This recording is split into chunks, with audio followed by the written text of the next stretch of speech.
I don't know why, but I thought I'd share something that I still can't explain after all these years. I was 16, last year of high school, and my family had just moved to the outer suburbs of the city. My parents had left me alone for the night to go out, so I ordered pizza and watched some movies. Anyway, after finishing the pizza, I decided to clear out the trash rather than having the living room stink of anchovies and cheese. So I went out the back door, only to have our 10-year-old husky Conan jump on me, trying to get into the pizza boxes in my hand. I drop the boxes, and he starts flicking them with his nose. "Wanna come inside?" I asked him, but Conan just ignored me. It was late summer, and huskies really enjoyed the nighttime weather. After a while, he got bored and walked off towards the back fence. I picked up the empty pizza boxes and went through the side gate, walking out onto the curb where our trash cans were. It was night, but with the street lights, you could see where the trash cans were on the curb. Out of the corner of my eye was this hulking mass down the road. The street lights were sparse enough that I could only see its shadow and the trash can it knocked out onto the street. It had to be a bear. It just had to be.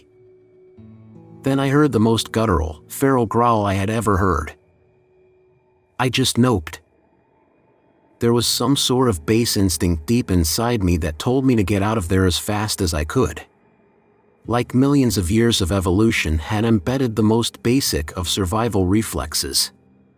There was a teeny tiny part of me that wanted to see a bear in the flesh, maybe get a video of it, and post it on the internet. I didn't even stop to consider it though as I scrambled back to the side gate. That animal though, it must have seen me, thought I looked better to eat than the trash it was going through. Because as soon as I headed towards the house, I heard this heavy stomping running down the street. I don't know what I was thinking. I probably wasn't because I didn't even bother opening the gate. I just jumped over it. High jump superstar right here. Not bothering to look back, I headed straight inside and called the cops. The phone rang as I frantically ran from one window to another. No sign of him.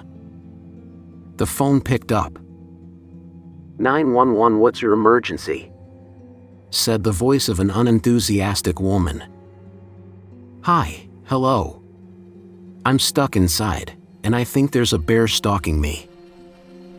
"A bear, you say?" she said slightly less unenthusiastically. That's when I got my first glimpse of it. I was looking out a front window when I saw it come into view right on my front lawn. It was big, like a bear. But then it stood up.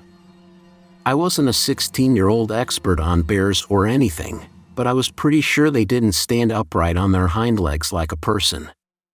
In the dark, I couldn't get a good look at its fur, but just guessing from the silhouette it cast, it had to have been 10 feet tall. And let me tell you, when it turned its head to look through the window right at me, I had never felt the strength drain out of my body as fast since then. I collapsed onto the ground, barely holding the phone in my hands. "Did you say a bear, kid?" said the woman on the phone. I then came to my senses a little bit and said yes. "Is it just you in the home?" "Yes. My mom and dad are out." "All right, sit tight, sweetie. We'll get someone out there right away." After telling her my address, she hung up, and I just sat there in the darkness, hoping that this nightmare would be over. I didn't know what that thing was, and I didn't want to find out. Hopefully somebody else could deal with it, and I could go back to life as normal. If I just waited. Howling pierced the silence. It was Conan. I had left Conan outside. Scared, my thoughts racing in my head, I crawled through the house, through the kitchen, into the living room. My legs sprang me upwards, and I saw, through the back door window, Conan standing at the side gate, howling. I don't think I've ever done anything as dumb in my life ever again, but I ran out to save my best friend. I almost pulled the back door off its hinges, and with eyes only focused on my dog, I charged and tackled Conan. Thankfully, his howling stopped. It was only when I turned to the gate that I found out why. It was no bear. I got a full view of this creature, and to this day I still don't know what it was. I don't know how I missed it, but I saw its antlers. Its face was more like a deer, but it was bearing fangs like a bear. It was tall, taller than the gate, and it had its claws reaching over the top of the gate. Its eyes were yellow. Those yellow eyes were just staring at us. I didn't stare too long back, because I picked Conan up and carried him back inside. When I slammed the door, I heard something crash outside.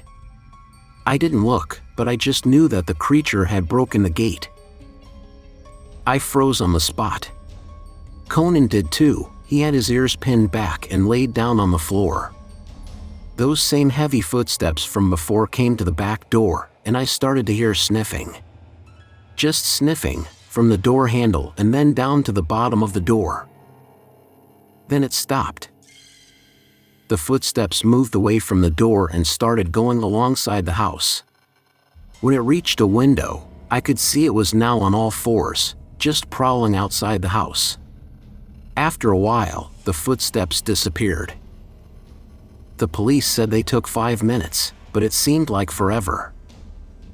They asked what happened, and I told them about the creature, how it stood up, how it had a deer's head, how it looked at me with its yellow eyes. They just laughed. When Mom and Dad came home, they were pissed that the gate was broken. None of them believed me that I saw that creature. But I'm telling you, I don't know what I saw that day, but it was no damn bear. There are some creatures still out there that remain undiscovered.